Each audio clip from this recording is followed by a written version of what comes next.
As a kid, my first introduction to Godzilla was in video games. A friend of mine had Godzilla Unleashed for the PlayStation 2 and it just blew my mind. Giant monsters fighting in cities, destroying buildings, and throwing things at each other or breathing fire. This was the third in a series of Godzilla fighting games for this generation of consoles. This franchise is very near and dear to me. It can be serious, intense, silly, over the top, action-packed, heartfelt, and everything in between. As I've been exploring the various libraries for Sega systems, I realized they had very few Godzilla games. None of these games ever got localized into English, so keep that in mind as I go through these. And surprisingly, the first game we're talking about is for the Sega Pico. This system launched in 1993 with a focus on edutainment, making educational games for kids. Basically a Sega Mega Drive in a weird case with its own library of games. The buttons are colorful and it has a weird stylus. It can also fold like a laptop. Without owning the system, it's kinda hard to give an accurate account of what it's like to play it, but I can at least go over the basics of the game. Godzilla Doki Kaijū-to, or Godzilla Heart-Pounding Monster Island, features a lot of different monsters chilling on their home turf when suddenly Godzilla's child hatches from an egg, and then you just kind of go around solving math puzzles, competing against other monsters, or jump into the sky and collect stars. Honestly, this game is incredibly charming. The chibi renditions of the monsters are so silly, and when Godzilla poses and tries to look all proud, it's just, oh, he's just a little guy, and we like that here. There's not really a whole lot more to get into. As far as a game meant for literal toddlers, it seems good enough to me, and it made me smile from just how cute it was, so I'm happy with that. The next game is a somewhat late addition to the Sega Game Gear, released December 8th, 1995, and being one of the last games for the console. Gojira Kaijuu-no Daishingeki, or Godzilla Giant Monster March. Starting the game, we can select between Godzilla or G-Force, which is basically the military. The game is turn-based and your movement is restricted to tiles. You get a limited amount of space to move per turn. Once you're next to an enemy, you can attack it, which initiates a little minigame where you try to do as much damage as you can. There are also G-Force units and other enemies that can outrange you, so you'll need to get in close to have a fair chance. One thing I really don't like is that even when an enemy monster fights the G-Force, you still have to sit there and watch them go at it. It sort of reminds me of playing the old Mario Party games and watching the CPU play an item minigame. I wish it was just instantaneous because it drags things down a lot, and watching every G-Force unit make their move also takes a while. Playing as the monsters is just so slow and I don't find it to be very fun. Playing the G-Force is similar, but here you need to protect your HQ and defeat the required monsters. Since you're the one with the most units to control, the pauses in gameplay aren't nearly as long. But it's still a fairly slow game. Movement takes a while, and if you're playing a mission with only one monster to take down, it takes so many turns to get your unit to the other side of the map. This game is fine, but it just got boring for me super quickly.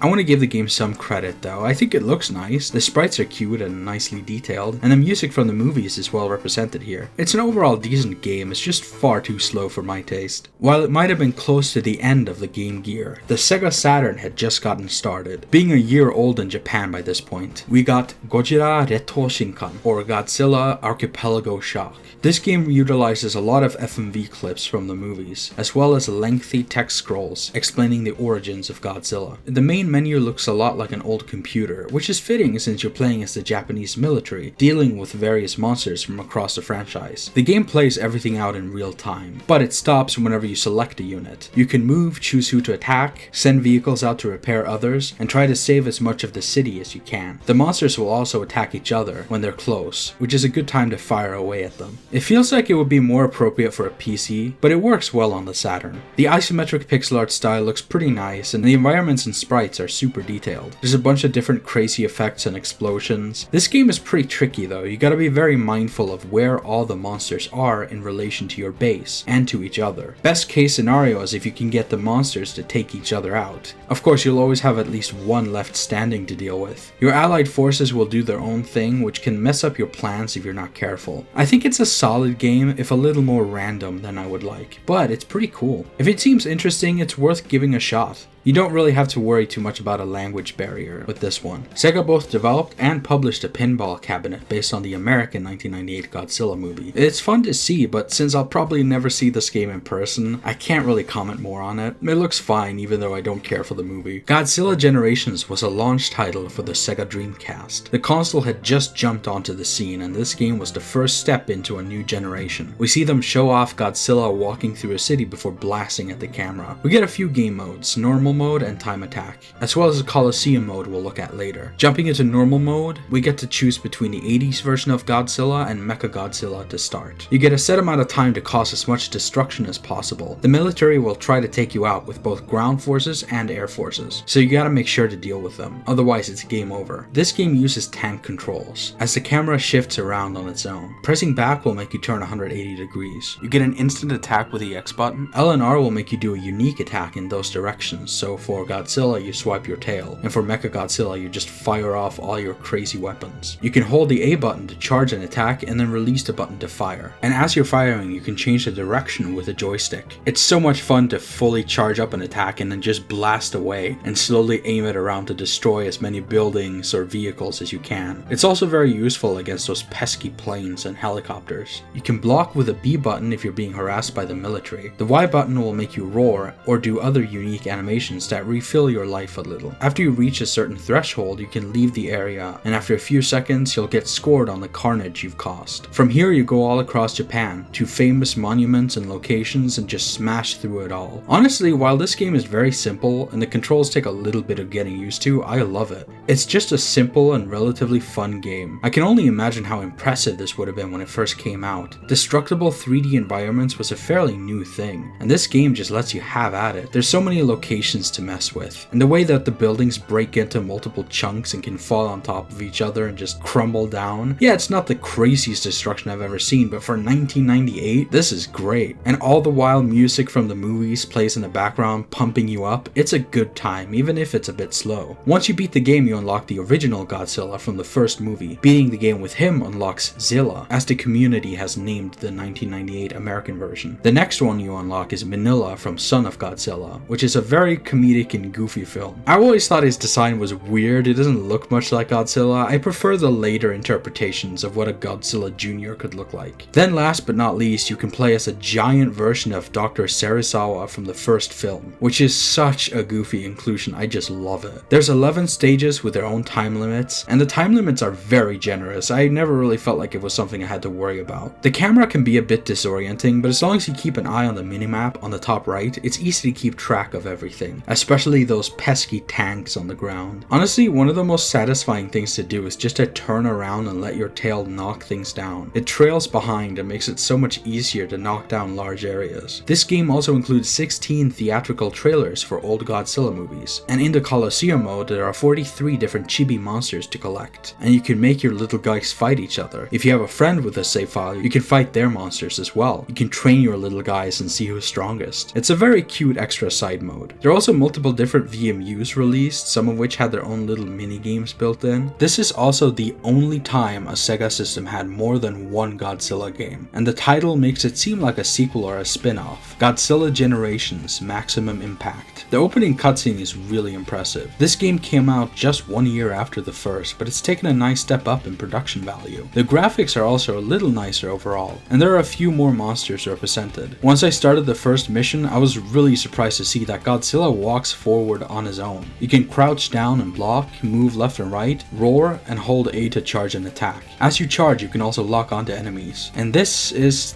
the game. This is the whole game. You walk forward automatically and you shoot. That's it. The building destruction isn't nearly as dynamic as the first game. Unless the buildings are really massive, they no longer break into multiple chunks and then fall apart. Instead, they just crumble down in one go, which would be fine if the gameplay was any fun at all. It's slow, boring, just uninteresting. After the first level, we fight Biolante. The controls remain the same, except you can sidestep instead of turn, and that's it. I gave up after 4 missions. The game was so boring, I couldn't stand it. Someone who wrote an old guide on this game compared it to Afterburner, but the difference is just the pacing. I just don't think this is a good idea for a Godzilla game on a conceptual level. I just want to move around freely and cause the destruction I want. But that is the last game I'm talking about today. It was really fun to explore this specific section of a franchise that I have so much nostalgia for. And I was surprised that, again, there's only 5 games released on all of Sega's systems. Kinda wild. But that's all I got for you this time. Thanks for watching.